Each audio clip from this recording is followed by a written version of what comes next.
That's cool. I enjoy that. Yes. Yeah, I mean, you were a very, very important part of MMA history. Again, because you were the first, like, really elite striker. In the UFC, when you saw guys who were good strikers, who were solid guys, but you were a cut above. And it was a very exciting time. And it was also the time where you're sorting all this out. You have to realize, if you go back to UFC 18, people were still sorting out what's effective, what's not effective. Oh yeah. There's Mark Coleman came along, and all of a sudden everybody wanted to be 265 pounds because he was taking everybody down, smashing headbutts, everybody. and holding the hands and start headbutting the crap out of people. Yeah. Headbutts were legal. Yep. Yes. Yeah. Jesus. Headbutts. No gloves. When Mark Coleman fought Dan Severn, the first UFC in UFC 12. No gloves. No gloves. Yeah. They just taped up the base of the hand to keep your hand together if it broke. Dude, the story that I heard, because I talked to Ken, of course, because first time when I was fighting in Japan, it was September. And Ken was talking to me that he was going to do this crazy thing. Ken Shamrock. Shamrock.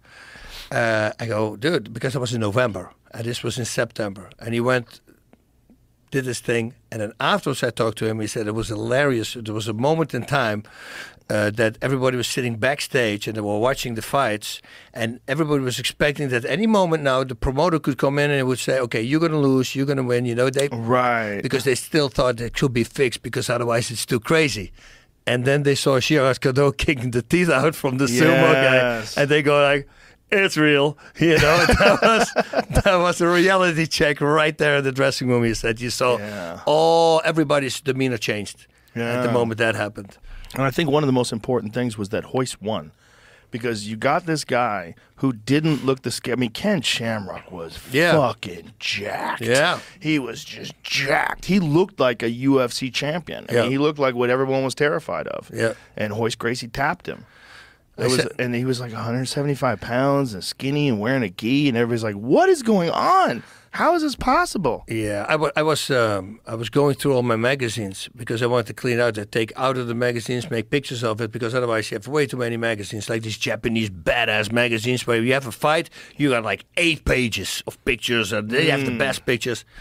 And one of the magazines was Royce on the cover, and they're lifting his arm, and the look in his eyes, I actually made a picture and I sent it to him. I go, where is this guy? Because freaking violence, it's standing there. He just won. No smile. It's like, freaking kill everybody next. That was badass, man. And didn't have a lot of experience doing that. Yeah. It wasn't like he had a lot of MMA fights or a lot of no-rules fights. His brother Hickson did. Yeah. Hickson fought a bunch of them. But Jesus Christ. Yeah. That changed martial arts forever. Everybody 1983 changed the fucking world. Yep. Changed the fucking world. Yeah. We all thought 30 the kickers years and the ago, punches. Bas.